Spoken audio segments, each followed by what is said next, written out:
आज के इस वीडियो में आप पढ़ेंगे एक शंक्वाकार बर्तन की त्रिज्या r बराबर 5 सेंटीमीटर है, उसकी ऊंचाई h बराबर 8 सेंटीमीटर दी है और ये शंक्वाकार बर्तन इस तरह से है और इसमें पूरा पानी भरा हुआ है और इसमें कह रहा है कि 0.5 सेंटीमीटर त्रिज्या वाली कुछ गोलियां इसमें डाली जाती हैं।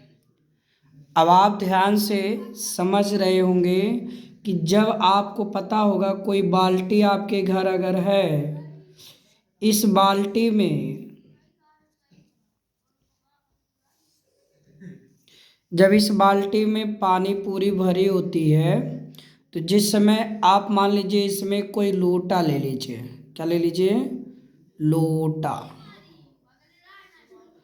इस लोटे को अगर आप पानी में डुबोते हैं तो जितना इस लोटे का आयतन है ना, आयतन का मतलब जितना ये जगह घेरा है, तो जब इसमें आप सीधा रखेंगे ऐसे पानी में डुबोएंगे तो इसमें इसके आयतन के बराबर ही पानी क्या होगा, बाहर गिरेगा। समझ में आ गया? तो यानी जितना उसका आयतन होगा उतने ही जल इससे बाहर गिरेंगे। तो कह रहा है इस बर्तन में कांच की कुछ गोलियां डाली जाती हैं और सब 0.5 सेंटीमीटर त्रिज्या वाली गोलियां हैं। तो कह रहा है कितनी गोलियां डाली गईं और इसके आयतन का 1/4 पानी बाहर गिर जाता है। कितना पानी गिर जाता है बाहर?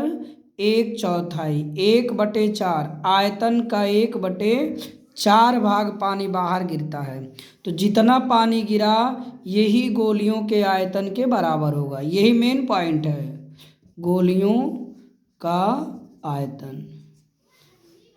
कुल गोलियों का आयतन जो होगा, जितनी गोलियां होंगी कुल गोलियों का आयतन, ये इक्वेशन बन जाएगा। तो ये चीज़ समझ में आया होगा।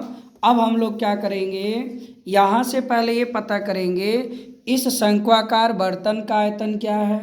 तो शंक्वाकार बर्तन का आयतन, तो शंकु के आयतन का सूत्र है 1/3 पाई r स्क्वायर h। तो 1/3 पाई को पाई रहने दीजिए, अंत में कट जाएगा और r की वैल्यू 5 है, स्क्वायर कर दिया, h 8 है।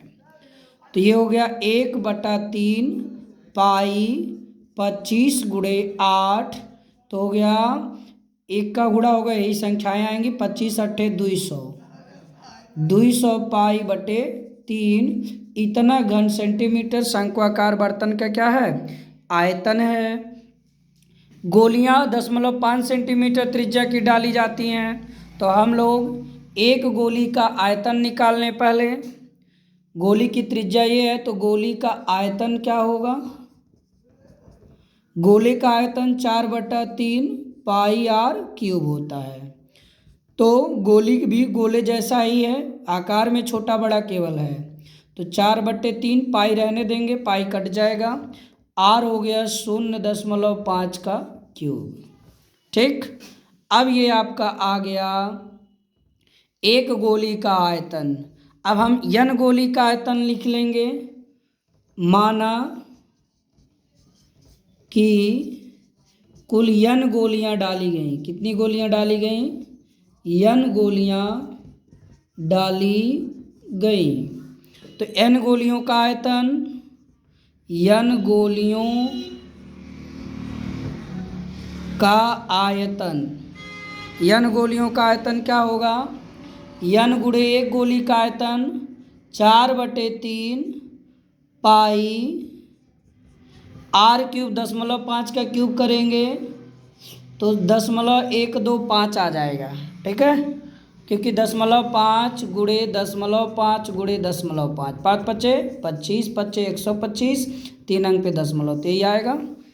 तो अब हम लोग इसको आगे हल करेंगे। तो ये n गोलियों का आयतन आ गया, यानी ये गोली का आयतन गुणा कर लीजिए। तो n गुणे बटे में 3, 4 पच्चे 20, 4 दूनी 8 2 10, 4 एकम 4 और 1 5, 0.3 अंक पे लगेगा, यहीं रहेगा। तो इतना पाई, ठीक है, यन गोली का आयतन हो गया। अब हम लोग यहाँ एक लाइन और लिखेंगे, आयतन का 1/4, यानी यन गोली का आयतन कितना हो, यन गोलियों का आयतन, इस आयतन का 1/4। अब प्रश्नानुसार लास्ट लाइन हम लोग लिखेंगे यहाँ, प्रश्नानुसार